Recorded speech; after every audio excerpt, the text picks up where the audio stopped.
کبھی سوچا ہے کہ ایک ایسا نظام بھی ہو سکتا ہے جو نہ صرف معاشرے سے غربت کا خاتمہ کرے بلکہ انسان کی اپنی روح کو پاک کرے اور مال میں برکت لائے؟ جی ہاں، یہی اسلام کے ایک اہم ستون یعنی زکوٰۃ کا گہرا مقصد ہے۔ آئیے آج اسی نظام کو سمجھتے ہیں۔ دیکھیں، قرآن اس معاملے میں بالکل صاف بات کرتا ہے۔ یہ ان لوگوں کے لیے ایک سخت وارننگ ہے جو دولت جمع کرنے میں لگ جاتے ہیں اور یہ بھول جاتے ہیں کہ یہ مال دراصل اللہ کی طرف سے ایک امانت ہے، نہ کہ صرف ہماری اپنی ملکیت۔ تو اگر مال جمع کرنے پر اتنی سخت وعید ہے تو پھر سوال یہ ہے کہ اللہ کی راہ میں دینے کا انعام کیا ہے؟ اور یہیں پر زکوٰۃ صرف ایک ڈیوٹی نہیں رہتی بلکہ ایک ایسی خوبصورت عبادت بن جاتی ہے جس میں برکت ہی برکت ہے۔ زکوٰۃ کو نہ ایک روحانی صفائی کی طرح سمجھیں۔ یہ صرف دیے گئے مال کو ہی پاک نہیں کرتی بلکہ دل کو بھی لالچ اور کنجوسی سے صاف کرتی ہے۔ تو یہ دنیا اور آخرت دونوں کے لیے ایک زبردست انویسٹمنٹ ہے۔ اللہ کی راہ میں دینے کا اجر کتنا ہے، اس کو سمجھانے کے لیے قرآن ایک کیا ہی زبردست مثال دیتا ہے۔ یہ کوئی معمولی بات نہیں بلکہ ایک ایسا بیج بونے جیسا ہے جس سے 700 گنا فصل اگتی ہے۔ یہ ایک ایسا خدائی منافع ہے جس کا کوئی مقابلہ ہی نہیں۔ اچھا، جب روحانی طور پر یہ اتنی اہم چیز ہے تو ظاہر ہے اس کے کچھ اصول بھی ہوں گے۔ تو اب اس کے کیوں سے کیسے کی طرف چلتے ہیں، مطلب زکوٰۃ دینی کس پر ہے اور کن چیزوں پر دینی ہے؟ اچھا، تو اس کے لیے 5 بنیادی شرطیں ہیں۔ پہلی بات، دینے والا مسلمان ہو، عاقل ہو، بالغ ہو۔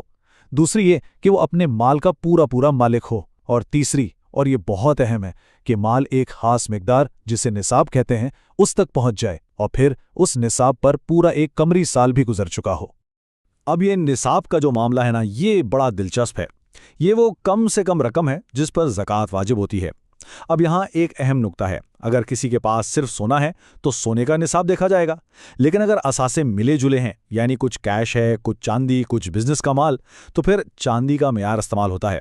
اور اس میں حکمت یہ ہے کہ زیادہ سے زیادہ لوگ اس عظیم عبادت کا حصہ بن سکیں۔ تو یہاں پر ایک بہت ہی کامن سوال آتا ہے جو ہم سب کے ذہن میں ہوتا ہے کہ بھائی میرے گھر پر زکوٰۃ دینی ہے، میری گاڑی پر کون سی چیزیں گننی ہیں؟ دیکھیں، اس کا اصول بہت سادہ ہے۔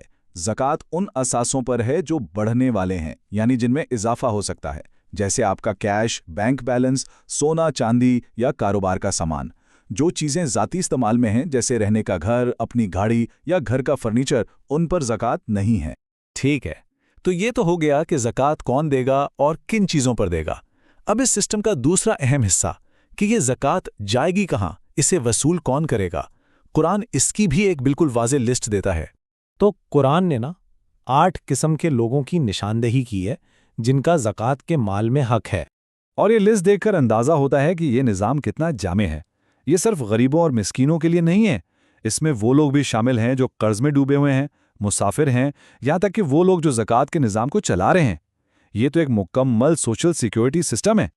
اچھا، جس طرح یہ بتایا گیا ہے کہ زکوٰۃ کس کو دینی ہے، اسی طرح یہ بھی واضح کیا گیا ہے کہ کن لوگوں کو زکوٰۃ نہیں دی جا سکتی، اور یہ بھی اتنا ہی ضروری ہے جاننا۔ یہاں سب سے بڑا اور اہم اصول یہ ہے کہ زکوٰۃ اپنے قریبی رشتہ داروں کو نہیں دی جا سکتی جن کی کفالت کی ذمہ داری پہلے سے ہی عائد ہوتی ہے، جیسے والدین، بچے یا میاں بیوی۔ کیوں؟ کیونکہ ان کا خیال رکھنا تو ایک الگ اور بنیادی فرض ہے۔ زکوٰۃ کا مقصد اس دائرے سے باہر نکل کر معاشرے کی مدد کرنا ہے۔ چلیں اب کچھ ایسے عملی سوالات کی طرف آتے ہیں جو اکثر زکوٰۃ کیلکولیٹ کرتے ہوئے یا ادا کرتے ہوئے ذہن میں آتے ہیں۔ کچھ باتیں بہت اہم ہیں، جیسے دیتے وقت نیت کا ہونا ضروری ہے کہ یہ زکوٰۃ ہے۔ اگر پچھلے سالوں کی زکوٰۃ نہیں دی تو وہ معاف نہیں ہوتی، بلکہ وہ ایک قرض ہے جسے ادا کرنا ہی کرنا ہے۔ اسی طرح سونے چاندی کے زیورات، چاہے وہ ذاتی استعمال میں ہی کیوں نہ ہوں، ان پر بھی زکوٰۃ واجب ہے۔ لیکن دیکھیں، زکوٰۃ صرف حساب کتاب کا نام نہیں ہے۔ اس ساری کہانی کا جو آخری اور شاید سب سے اہم حصہ ہے وہ ہے نیت، وہ جذبہ جس کے ساتھ یہ فرض ادا کیا جاتا ہے۔ قرآن کی یہ آیت دل کو ہلا دیتی ہے۔ یہ ہمیں یاد دلاتی ہے کہ کیسے دینا اتنا ہی اہم ہے جتنا کیا دینا۔